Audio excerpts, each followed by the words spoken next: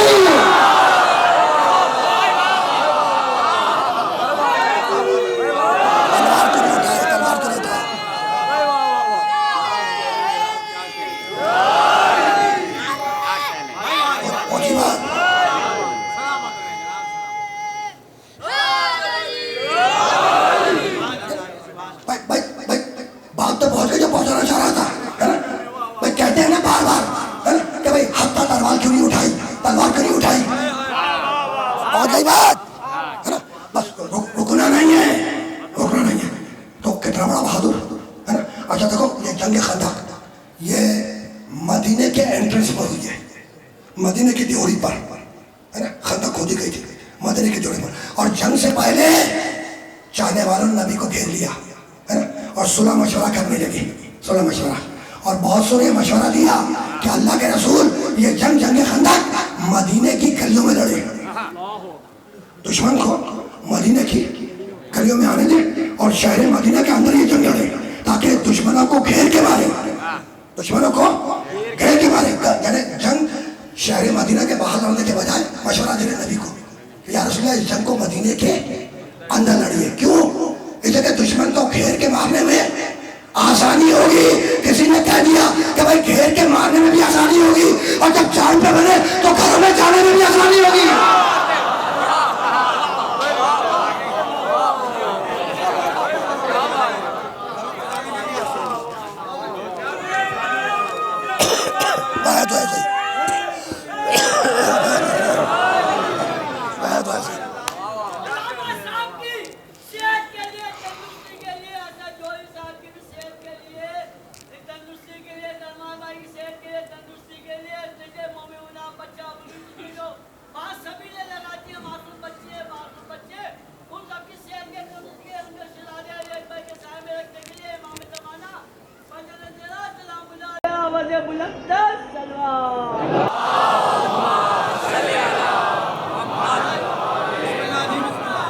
تفصیلات میں نہیں جاؤں گا. طے یہ پایا کہ مدینے کے انٹرنس پہ خندق کھودی جائے گی تاکہ دشمن خندق کی وجہ سے ادھر ہی رکا رہے, ادھر نہ آئے. خندق کھودی گئی خندق ہے نا. اچھا جب خندق کھودی جا رہی تھی تو سلمان فارسی پر بحث ہو گئی. اسی جنگ میں جب خندق کھودی جا رہی تھی تو سلمان فارسی پر بحث ہو گئی. اب کیا بحث ہوئی پھر کبھی صحیح ہے نا. جب بحث بہت زیادہ بڑھ گئی مہاجرین اور انصار میں تو نبی آگے بڑھے اور آگے بڑھ کے کہنے لگے سلمان منا اہل بیت, سلمان میرے اہل بیت میں سے ہے. تو نبی کے اس جملے سے پہلے سلمان فارسی کیا تھے؟ صحابی. ادھر سے آواز ہے بالکل صحیح فرمایا بھائی. اس جملے سے پہلے کیا تھے؟ صحابی ہے نا. تو اب سمجھ میں آیا کہ صحابیت جب بلند ہوتی ہے تو اہل بیت میں آتی ہے. بھائی صحابیت جب بلند ہوتی ہے تو اہل بیت میں آتی ہے. تو صحابیت بلند ہو تو اہل بیت میں آئے, اور اہل بیت بلند ہو تو کہا جائے جوش محبت میں آئے. رکنا نہیں ہے. خندق کھودی مہاجرین اور انصار نے لے کے خندق کھودی, ٹھیک ہے نا. اور تاریخیں دیکھتی ہیں کہ عمر ابن عبد وار وہ دو اشخاص اس کے ساتھ اور ہیں ہے نا. ٹوٹل 3 تھے. درمیان میں عمر ہے, دائیں بائیں اس کے 2 اشخاص اور ہیں. یہ تینوں گھوڑے پہ آئے اور آنے کے بعد عمر نے خندق کی لمبائی چوڑائی کا مشاہدہ کیا کہ کتنی گہری ہے، کتنی لمبی ہے، کتنی چوڑی ہے. اور مشاہدہ کرنے کے بعد اب یہ تاریخ کے الفاظ ہیں کہ وہ اپنے گھوڑوں کو پیچھے لے کے گیا. ٹھیک، گھوڑے کو جب جست کرانی ہوتی ہے تو اسے پیچھے لے جایا جاتا ہے. پہلے مشاہدہ کیا خندق کا، پھر گھوڑے کو پیچھے لے کے گیا اور دوڑاتا ہوا آیا اور آنے کے بعد خندق کو عبور کر گیا اور عبور کر کے مدینے کے حدود میں داخل ہو گیا. اور میرا نبی خیموں کے بالوں کے خیموں میں تشریف فرما تھا. عامر گھوڑے کو دوڑاتا ہوا آیا، خیمہ رسول کے پیچھے آ کے کھڑا ہو گیا ہے نا. اور آنے کے بعد خیمہ رسول کے پیچھے عامر آ گیا ہے اور آنے کے بعد آواز دی، محمد محمد تمہارا دین کیا تھا ہے کہ اگر مار دو تو غازی کہلاؤ اور اگر مارے جاؤ دشمن کے ہاتھ تو شہید کہلاؤ ہے نا. تو آؤ آ کے مجھے مارو، غازی بن جاؤ، جب میرے ہاتھوں قتل ہو کے شہید بن جاؤ. کیسا عجیب جملہ ہے. میں نے یہ نبی کو تو نہیں سنا رہا تھا، جو ساتھ میں سب کو سنا رہا تھا کہ تمہارا دین یہ کہتا ہے، تمہارا اسلام یہ کہتا ہے، محمد تمہارا دین یہ اسلام یہ کہتا ہے کہ اگر میدان جہاد میں مار دو تو غازی بنو اور اگر مارے جاؤ تو شہید کہلاؤ. تو آؤ مجھے مار کے غازی بن جاؤ، جب میرے ہاتھوں قتل ہو گئے شہید کہلاؤ. جیسے ہی عمر نے آواز لگائی، نبی نے بالوں کے خیمے میں تشریف فرما تھے نا، نبی نے چہرے دیکھے سب کے چہرے دیکھے اور دیکھنے کے بعد کہنے لگے من لاؤ، ہے کوئی اس کے مقابلے میں جانے والا؟ من لاؤ، ہے کوئی اس کے مقابلے میں جانے والا؟ کوئی نہ اٹھا، بس وہ اٹھا جس نے دعوت ذوالشیرہ میں وعدہ کیا تھا. علی اٹھ کے کھڑے ہو گئے، کہنے لگے آنا لہو یا رسول اللہ، اللہ کے رسول. میں جاؤں کہا یا علی تم بیٹھ جاؤ، یا علی تم بیٹھ جاؤ. اتنی دیر میں عمر نے دوسری آواز لگائی، محمد بات کیا ہے؟ نہ تم آتے ہو نہ تمہارا ساتھی آتا ہے، آؤ مجھے مار کے غازی بن جاؤ یا میرے ہاتھوں قتل ہو کے شہید کہلاؤ. نبی نے پھر چہرے دیکھے اور پکار کا من لاؤ، ہے کوئی اس کے مقابلے میں جانے والا؟ کوئی نہیں اٹھا. وہی اٹھا جو پہلے اٹھا تھا، وہی اٹھا جو پہلے اٹھا تھا، ابو طالب کا بیٹا ہے نا. کہا یا علی بیٹھ جاؤ، یا علی تم بیٹھ جاؤ. اب یہ ہو کیا رہا تھا؟ وہ یہی تو سمجھانا ہے. ٹھیک، اگر میں مجمع سے کہوں ہے کوئی مجھے ایک گلاس پانی پلانے والا، یہ بچہ سامنے سے کھڑا ہو جائے پانی پلانے کے لیے، میں اس بچے سے کہوں بیٹا تم بیٹھ جاؤ ہے نا. اور پھر سوال کروں ہے کوئی مجھے پانی پلانے والا، یہ بچہ پھر کھڑا ہو، میں کہوں جناب بیٹا تم بیٹھ جاؤ. اس کا مطلب کیا ہے؟ اس کا مطلب یہ ہے کہ میں دیکھنا چاہتا ہوں کہ مجمع میں سے اور کون کون مجھے پانی پلانے کے لیے کھڑا ہوتا ہے. یہی تو سمجھانا تھا ہے نا. کوئی نہ اٹھا، کوئی نہ اٹھا. تیسری آواز لگائی، نبی نے پھر پوچھا من لاؤ، من لاؤ. جب عمر نے تیسری آواز لگائی نا، اب نبی نے جملے کو بدلا، بہت توجہ رکھنا. اب تک کہہ رہے تھے من لاؤ ہے نا. جب تیسری آواز لگائی اس نے تو مجمع کو دیکھا اور دیکھ کے کہنے لگے من لاؤ، من لاؤ، ہے کوئی اس کے مقابلے میں جانے والا؟ فلاح الولایت بعدی، اب جو بھی اس کے مقابلے میں جائے گا وہ میرے بعد ولایت کا حقدار ہوگا. فلاح الولایت بعدی، اب جو بھی جائے گا میرے مقابلے پر وہ میرے بعد ولایت کا حقدار ہوگا ہے نا. یعنی اس کے باوجود کوئی نہ اٹھا، اس کے باوجود کوئی نہ اٹھا. بھائی اب تو نبی نے پیشن گوئی کر دی. اس جملے میں فلاح الولایت بعدی، اس جملے میں نبی کی پیشن گوئی ہے کہ جو بھی جائے گا میرے مقابلے پر وہ میرے بعد ولایت کا حقدار ہوگا. بھائی دو پیشن گوئیاں کہ عمر کو مار کے آئے گا، زندہ آئے گا، جبھی تو ولایت کے عہدے پر آئے گا. تو نبی نے پیشن گوئی کر دی کہ زندہ آئے گا، اس کے باوجود کوئی نہ اٹھا. بس وہ اٹھا جس کو قول رسول پہ اعتبار تھا.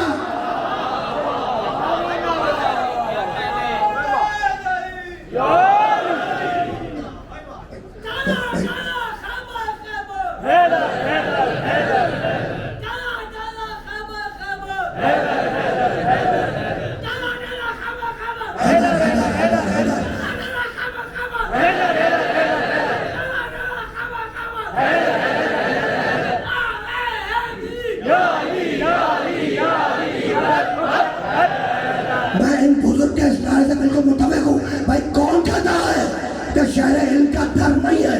حیدر، حیدر، حیدر.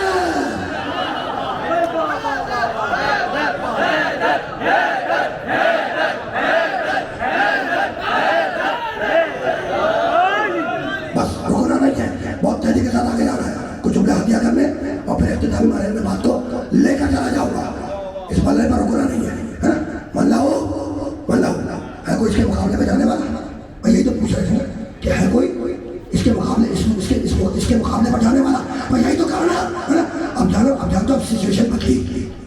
جب کوئی نہ گیا ٹھیک. اب تک تو ہم یہی کہہ رہا تھا نا محمد نہ تم آ رہے ہو نہ تمہارا ساتھی آ رہا ہے. جب کوئی نہ آیا میدان میں تو آپ جانتے ہو عامر نے کیا گستاخی کی؟ اس نے نیزہ لیا. اس کے ہاتھ میں نیزہ تھا. اس نیزے سے اس نے خانہ رسالت میں حملہ کیا. نیزہ مارا خانہ رسالت پر اور مارنے کے بعد نیزے کی علی سے اس کپڑے کو ہٹایا. ہٹانے کے بعد محمد کی آنکھوں میں آنکھیں ڈالی. میرے نبی کی آنکھوں میں آنکھیں ڈالی اور آنکھوں میں آنکھیں ڈالنے کے بعد بولنے لگا کہ محمد میں اتنی دیر سے آواز دے رہا ہوں نہ تم آتے ہو نہ تمہارا کوئی ساتھی آتا ہے. یہ آخر بات کیا ہے؟ اب چہرے نبوت پہ جلال آ گیا. اب تک تو کہہ رہے تھے بندہ ہو ہے کوئی اس کے مقابلے میں جانے والا. اب مزاج بدلا نبی کا اور کہنے لگے من لحاظت کر ہے کوئی اس کتے کے مقابلے میں جانے والا؟ ہے کوئی من لحاظت کر کاف لام بے کلب کے معنی کتا. یہ لفظ قرآن مجید میں بھی استعمال ہوا ہے. فَمَثَلُهُ كَمَثَلِ الْكَلْبِ جو ہماری آیتوں کا انکار کرے ان کی مثال کتے کی مثال ہے. قرآن میں استعمال ہوا ہے. قرآن نے بھی استعمال کیا اور زبان مطہر نبی سے بھی نکلا. اس سے دہرانا ضروری ہے. ٹھیک ہے نا.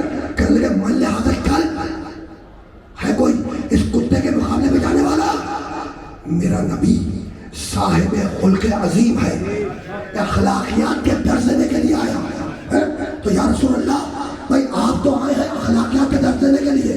تو اللہ کے رسول اتنا جلال کہ فرما رہے کہ ہے کوئی اس کتے کے مقابلے میں جانے والا. تو یا رسول اللہ بتلانا کیا ہے؟ کہ بھائی یہی تو بتلانا ہے کہ دور سے بات کرو گے. جب تک دور سے بات کرو گے تو میں انسان سمجھوں گا اور جب خانہ رسالت پہ حملہ کرو گے تو کتا بنا دوں گا. ایسا ہی ہے.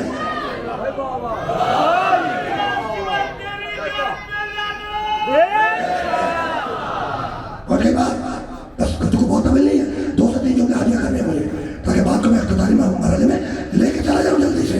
جیسے کہ اب دامن وقت میں بہت زیادہ گنجائش نہیں ہے نا. اب کہا من لاؤ ہے کوئی اس کے مقابلے میں جانے والا. فلاح الولایت تو بعد جو اس کے مقابلے میں جائے گا وہ میرے بعد ولایت کا حقدار ہوگا. ابو طالب کھڑے ہوئے. ابو طالب کے بیٹا علی کھڑا ہو گیا. کہنے لگا آنا بہو یا رسول اللہ.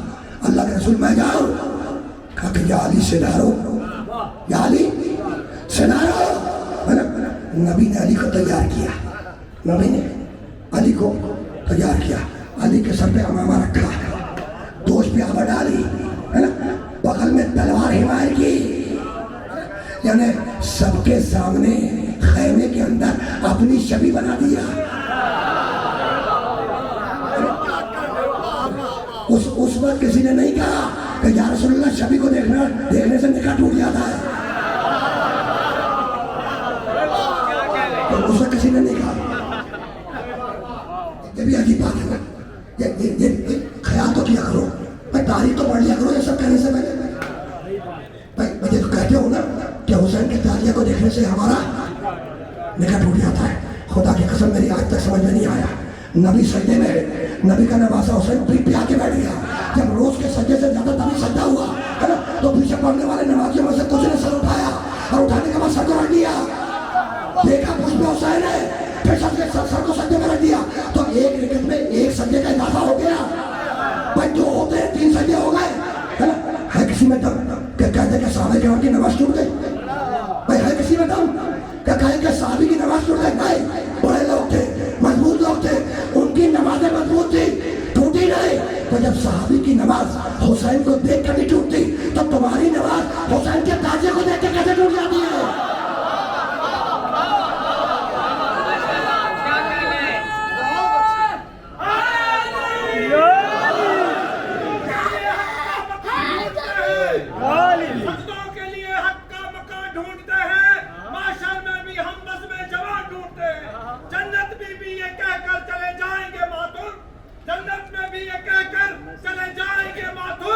شبیر تیرے قدموں کے نشان ڈھونڈتے ہیں.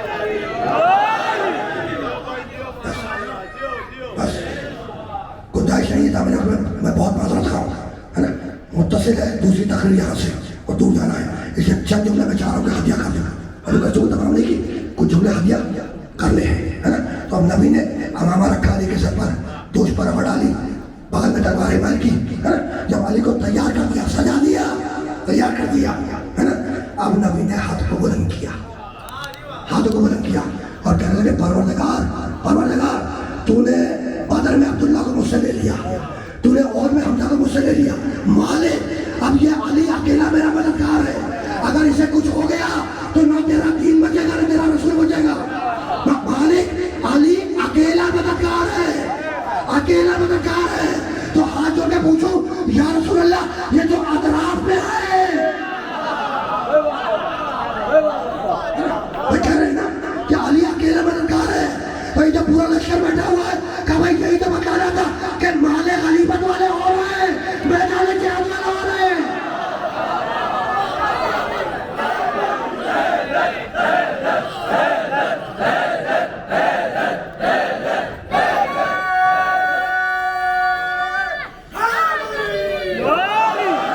علی نے دائنا پاؤں خیمے سے باہر نکالا. علی نے دائنا پاؤں خیمے سے باہر نکالا. نبی نے پکار کے کہا بارہ ایمان کلو الا الکفر کلہ. بھائی پورا کا پورا ایمان گیا، پورا کا پورا ایمان گیا. تو اب پورا ایمان تو میدان میں گیا.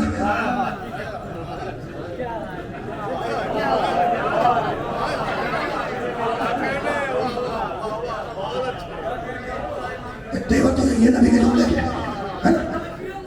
اگر میری بات نہ سمجھ میں آئے تو لفظ کل کا ترجمہ عربی لغت میں جا کے دیکھ لینا ہے نا. بارد الایمان کلہ، کل کے معنی صاحب ہے نا. آسان کر دو، بنی اسرائیل میں کہتا پروردگار 17واں سورہ یوم ندعو کل اناس بامامہم، کل اناس قیامت کے روز کل اناس، کل ہر انسان کو اس کے ایمان کے ساتھ بلائیں گے ہے نا.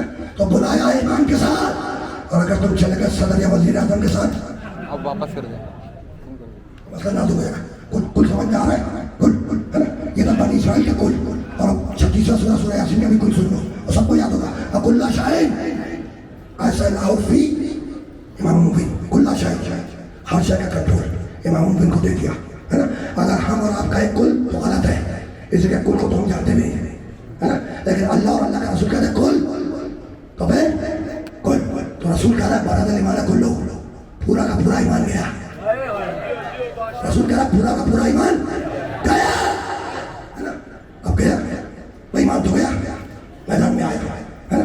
اور سامنے کیا ہو رہا ہے؟ کلے کفر ہے. سامنے کلے کفر ہے، یعنی ادھر کلے ایمان، ادھر کلے کفر. یہ تو سمجھانا چاہ رہا تھا، یہی سمجھانا چاہ رہا تھا. ادھر کلے ایمان ہے نا، ادھر کلے ایمان ہے. اگر ہارتے ہیں تو اسلام نہیں آ رہا، پورا ایمان آ رہا. اسی کے مقابلے میں کلے کفر ہے. ٹھیک. اب علی آئے، میدان میں آئے، اور آنے کے بعد جانتے ہو نا، میں تو کہہ چکا ہوں کہ وہ اتنا بڑا بہادر تھا کہ اس نے رجس نہیں پڑھا. لیکن بہت سے لوگ بیٹھے ہوئے رجس پڑھ رہے تھے. اب آئے، آمنا سامنا ہوا علی کا، اور علی نے کچھ آفر کی اسے جو کرتے تھے. وقت نہیں ہے سب بیان کرنے کا، وقت نہیں ہے نا. آخر میں وہ پوچھا کہ تو کون ہے؟ کہا انا علی ابن ابی طالب، انا علی ابن ابی طالب، میں ابو طالب کا بیٹا علی ہوں. میں کون ہوں؟ ابو طالب کا بیٹا علی ہوں. جیسے ہی کہا نا کہ میں ابو طالب کا بیٹا علی ہوں، کہنے لگا یا علی، یا علی واپس چلے جاؤ، تم سے جنگ نہیں کروں گا. اس لیے کہ پرانے زمانے میں تمہارا باپ میرا دوست تھا. تاریخوں میں یہ ہے، اور مجھے معلوم تھا کہ مجمع میں سناٹا تاریخ ہو جائے گا ہے نا. مجمع پر سناٹا تاریخ ہوگا، اس وجہ سے مجھے اندازہ تھا، بالکل تھا ہے نا. اس لیے کہ کافر کہہ رہا ہے علی سے، کیا کہہ رہا ہے؟ جب علی نے کہا نا کہ میں ابو طالب کا بیٹا علی ہوں، انا علی ابن ابی طالب، میں ابو طالب کا بیٹا علی ہوں، تو سامنے سے عمر کیا بولا کہ واپس چلے جاؤ، تمہارا باپ پرانے زمانے میں میرا دوست تھا. جیسے ہی اس نے عمر میں جملے کہا نا، میرے مولا نے اشارہ کیا اس کو خاموش ہو جا، لا صداقت بین الکفر والاسلام، اسلام اور کفر میں دوستی نہیں ہوا کرتی ہے.